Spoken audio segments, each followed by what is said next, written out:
Hello, ladies and gentlemen. This is Gary. I work with EricCoinCollector.org, and I'd like to talk to you tonight a little bit about doubled dies. We're going to look at a couple different types of doubled dies. I've got a little bit of variety here to show you, and that's basically what these things are called. They're called varieties. They're not really errors. It's a variety or a modification or a change in the normal operations the mint would do. So how do you see or how can you tell things are double die? And what is a double die? A double die is exactly what it sounds like. They take, let's call it a master die. They take a master die and they put it at the very top of a really high poundage press. The press might have 20 tons. So they have this master die sitting at the top of the press. And what they do is they heat up a blank die that's going to be considered a working die. So they'll take the working die, place it right below, when it's heated up a little bit, right below that master die. And the master die will strike it with about, let's say back then in the day, these strike it with about 20 tons of pressure. Not always will the first strike always make it a perfect image. Not all the features will show up. There might be things missing, who knows, tail feathers on the heel, or maybe the numbers aren't showing up properly or something. So what they do, or they used to do, is pull it out, pull that working die out, examine it, and then try to line it back up as best they can. Human error is there. And they would line it up and go ahead and basically maybe heat it up just a little bit more and have that master die strike that same working die again. So now it's been struck twice, or struck double struck die. And if there's any deviation, any offset, you'll see it when they take that working die, place it inside a coin press, and start making coins with it. That working die will spit out as many of these doubled dies as it can until at the end of its service life. So a coin that has been struck by this working die that's been doubled will look exactly like this. Not exactly like this. This happens to be a Kennedy $50 1964, but you can actually see pretty easily the double T's, the doubled R's. You can see the notching. Notching is another number one priority to locating or picking up a point to where the doubling is there. I mean, you can see it on the top of the U, the bottom of the U, and into the S. You can actually see I call it almost like a cookie cutter line that goes up through the center of some of these letters, especially here up on the R. And there's a lot of confusion still out there about difference between a doubled die and machine doubling. People just can't grasp it. A doubled die, you won't see any damage to the letters. You'll actually see thickness rather than damage. Damage is like this little knot right here. That's damage. So the way I tell people is like, if you're standing in the field, which is all this flat area, it's called a field on coins. It's all field. It's basically flat. And you can imagine a large payloader starting to dig at a number or a letter or a feature like a building or something. If you see a lot of that damaged looking stuff, or if it is not at the same height, a double die typically will have the impressions at the same height. If you have damage, it may be lower than the original part, or the letters or numbers may be thinner than normal, then it is definitely machine damage or mechanical doubling, or strike doubling, or all the other damages that are not worth anything. They're not absolutely worth nothing than what the coin value is worth.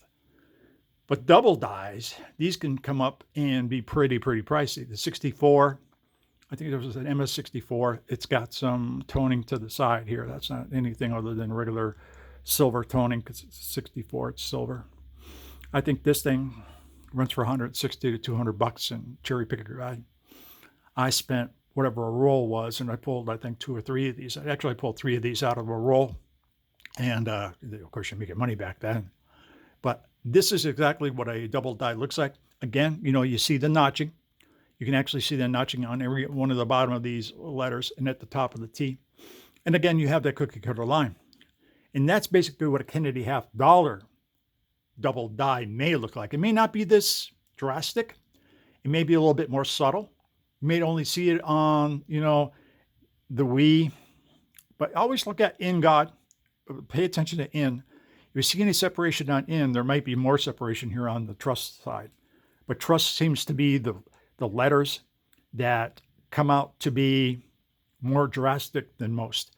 You should be able to see it at the base of the 4. You might see 1, 2, or 3 small little cookie cutter style lines at the base of the 4. And in Liberty, sometimes you'll see it on the T in Liberty and also maybe the Y in Liberty as well. Okay, that's it for the Kennedy half dollars, and that's how you can tell that it's actually a double die. What's our next victim is, okay, Lincoln Cent memorials. Lincoln Cent memorials, there are different places you can look at a Lincoln Cent memorial on the reverse to be able to tell if it is a double die or not. One of my favorite things I always do, this is me personally, I've got about 45 years or so in coin collecting. I coin collected since I was a kid. And I always notice on the memorial building on the right-hand side, on the memorial building, this is not the steps, this is the far right-hand side of the building where the designer initials are. You'll see notching right here on the stairs. And I shouldn't say stairs, on the building itself, to see this notching. This picture took me 45 minutes to get right. So this is how much I wanted to really show you guys this. But the notching right here pretty much indicates that it is probably a double die. Also, if you look real close on this F, you can actually see a doubling on the F right here and on the G, partially on the G. I was excited that I took this picture. Even on the bottom of the base of the building right here, you can actually see it, because I could actually get the FG, the designer initials, to show up with the notching and also all the steps. This is a little bit more raised or elevated. And on the other letters of this particular coin, the letters are a little bit more raised, but it was minor notching in 1 cent at the bottom of the reverse of the coin. And I didn't want to show that tonight because I want people to understand only what to really look for to notice if it's a double die or not. This is not mechanical doubling or strike damage. It's actually, like I said, it's a one image raised right over the top of the other. And that's how you can pretty much tell if it is a reverse Lincoln set with some double die going on there. Okay, let's move on to another one. Okay, now we're going to talk about the obverse of a Lincoln cent and something called notching. If you look at this, pretty much looks like a normal, in. But if you look at the base of the I and the base of the N, there's just a little bit of separation there. It's one image higher than the other. It appears that the bottom image was struck first when they made the die. When they made that die, they struck it one time, and they just barely missed by, a little bit, a short distance, very, very short distance. And then they, basically re-imaged it again or struck it again on that master die. And you can see the notching. Typically, it's worse on one side than the other because it's either pivoted to the right or it's pivoted to the left a little bit. And it depends on which direction it goes in for you to be able to tell whether it's a little bit worse or better. And you can see it on the G, at the middle part of the G, a little bit of a notch up here on the top of the G as well. And at the base, you can actually see a line here too as well. Sort of like, almost like a cookie cutter style line right there. Barely see it on the O at the very bottom. Again, because of lighting and proof coins are really, really tough to take pictures of because just a little bit too much or just a little bit too much light, and then all of a sudden it's like you're looking at the sun. And at the bottom of the D here, you can see a little bit of that cookie cutter style line. Again, that's probably not the greatest example of what a double die looks like, but you'll notice the notching. The notching gives it away. And again, you're going to see a lot of this. You're going to see stuff like this that looks like um, cookie cutter style lines, and it may start to trim away some of the material, some of the letter. If it looks like it's damaged, it probably is damaged. This here is not a classic looking W for a double die, but it is. Typically, if this is a really, really good double die, you're going to see a line right straight through here because the W's are so far off. The W will be at least, finger wide off, and it'll start over here. And this wide area is just stupid. It looks like clownish. Even if it's only like 5 degrees or 10 degrees off, it's a huge difference. This is a very tight double die. But again, the notching is the number one aspect for the tighter double dies. You always have to look for that little bit of notching and getting the lighting just right. Typically, if you see it on one letter, you should be able to see it on multiple letters. Sometimes it doesn't happen that way. Sometimes you only see it on in, and you won't see it anywhere else. It's just because that was just a little bit off over there, and they just barely missed. But you'll see other ones like the 55 double die. You can go on Google and get that one. Same thing with the 72 double die, die number 1. That one's incredibly crazy. And the last couple of letters here, you can see it on trust as well. You can actually see that double line here. And you'll actually have 2 R's. And you see a little bit of it here in the middle of the R and some down here too, not too much. On the U, you really don't get to really see it. You only see a really, really faint line here at the very bottom. But again, that's a cookie cutter style line. And you do see it on the S, and the S is not in the picture, but you can actually see it right here at the base of the S. And actually, you can see the cookie cutter line right here. And I believe I did take the last couple letters. Yes, I did. And you can basically see it again here on the U. And here on the S, you can actually see a full stinking line here on the S, and part of it on the T right here. That's just one strike over the top of the other. This is a unique one. This is a quarter. It's a proof quarter. And when I found this in a proof set, I looked at it and I was like, what the heck is going on? Why does this thing look so wide? But yet the cameo, the darker color is cameo. Why is this so thin? I was like, what the heck is going on? So I had to look at it at an angle. And I was like, no, the letters are all the same width. You can actually see the width of the letters are all the same width. Here on the I and the N, and I looked at all the other letters, are all the same. It's the effect of it being, this, I don't know how many times they struck this die and made this coin. I have no idea, because I started looking and I could actually start counting 1, 2, 3, 4. I was like, they must have just sat there and just basically tapped this, how many times? I don't know. But it's one right on top of the other, on top of the other, on top of the other.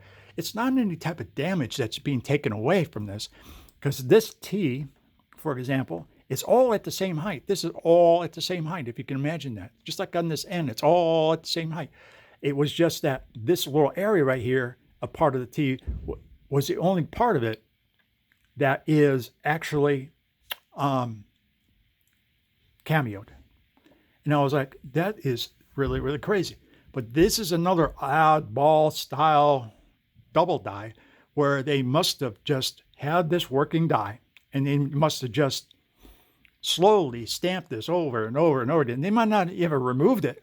They just wanted to hit it 4 or 5 times, looks like, to make sure that that image was good. And the end result was it just shaking a little bit, and it's giving it more almost pancake layerish look to it. But the width remains the same all the way up and down, up on top and the bottom. It's not thin at the top. Like I said, it's thick as that all the way around. When you look at it under the microscope, it's plain as day. And it's the lighting. I had to try to get the lighting to show the layers rather than get lighting to show you just that it is actually one entire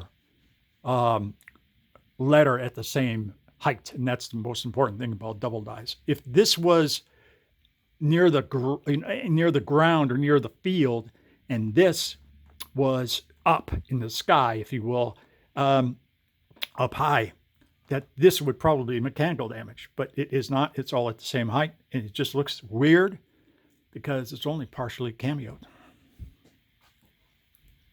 And again, I think that's I'm trying to remember the year. I don't remember the year of this particular coin. Then you're going to get the subtle type things for double dies. And people are going to say, I don't see anything here. I don't see anything. You know, this is 1970. They're saying it's a double die, but how is this a double die? In most organizations, even Konica, which is a big era collector society of America, Konica recognizes this as a doubled die because it shows separation. It's a very minor separation. It may not be worth very much, but the separation is there enough to show that it has been a double die. You can actually see at the very top of the 7 here, where you see just another piece of the 7, where I guess they had struck it kind of high at first, just barely, and then they struck it again with the lower 7 onto the working die, and then they brought the working die in and started making coins. I think this is a proof coin. And the same thing at the very top of the O right here, or the 0. You can actually see the doubling right here. In the lighting, when it's correct, I think I can see the cookie cutter line right here too. I mean, it looks like it's just higher here, all the way around on the tire of an O. It looks like this might be a little higher. But when I change the lighting to where it's not as bright and I can barely see any light at all, I can actually see the crevice of a cookie cutter style line right here. And I think I saw one right up over here. Yeah, you can almost see it right here where the 7 is really, really thin. Where it was probably just left and parts of the stuff. Got to remember, when you're striking these dies, it's actually being pushed into the working die. It's actually like taking, I don't know, take some type of emblem or something and stick it into Play-Doh. It's basically the same thing.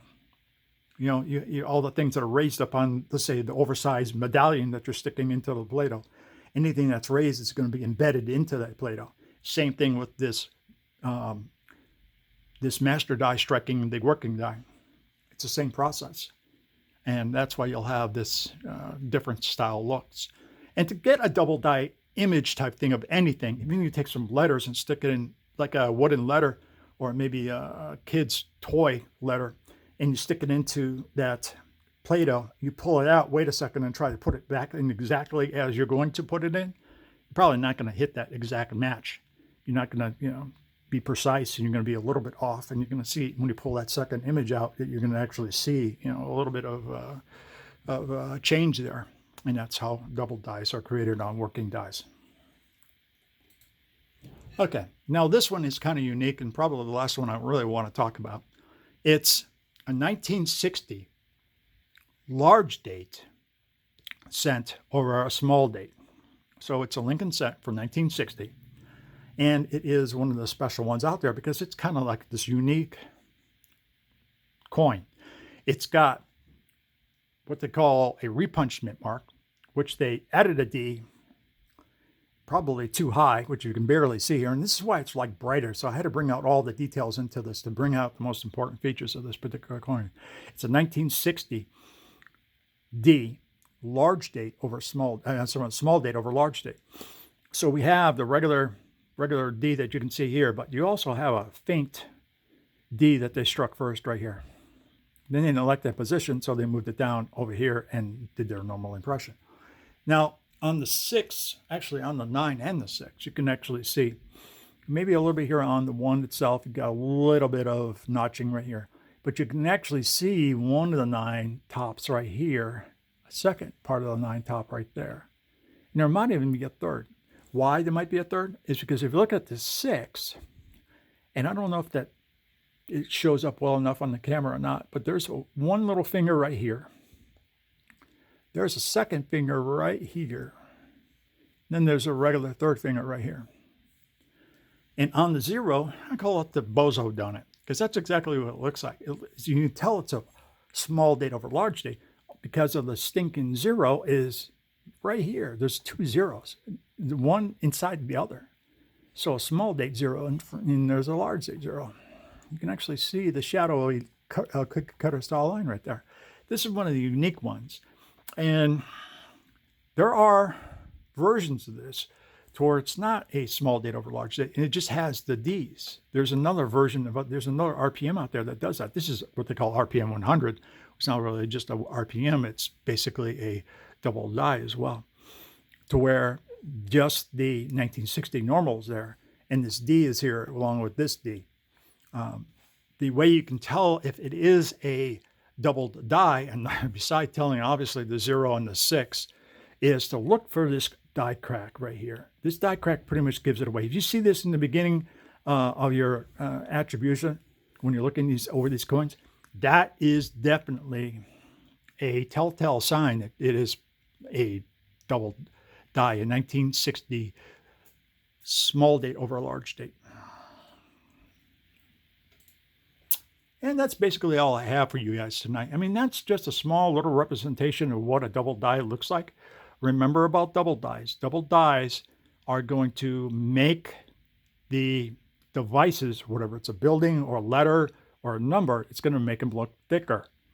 If it's a damage, if it's mechanical doubling, or if it's strike doubling damage, it's going to take away. It's going to be that payloader taking part of the number, letter, or feature away by, just looking ugly and shelf-like, where it's actually lower.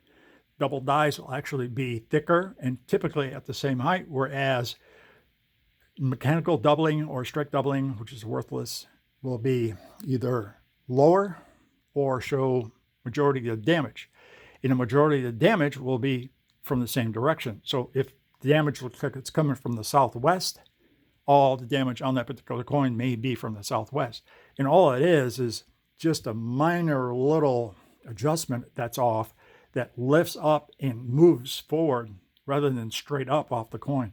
And that's what causes mechanical doubling or mechanical damage. It's just because that die has not quite lifted all the way up off the coin as it's getting ejected out, and it strikes it the wrong way and removes part of the letter or number away, and people think that's valuable, but it's not. Look for these types of hints here that I just got showing you. If you have any other further questions, hit our forum. It's at errorcoincollector.org, and we'll give you some advice. If we can't answer the questions, we'll find an expert to be able to help you out, and we'll take it from there. This is Gary, again, from errorcoincollector.org.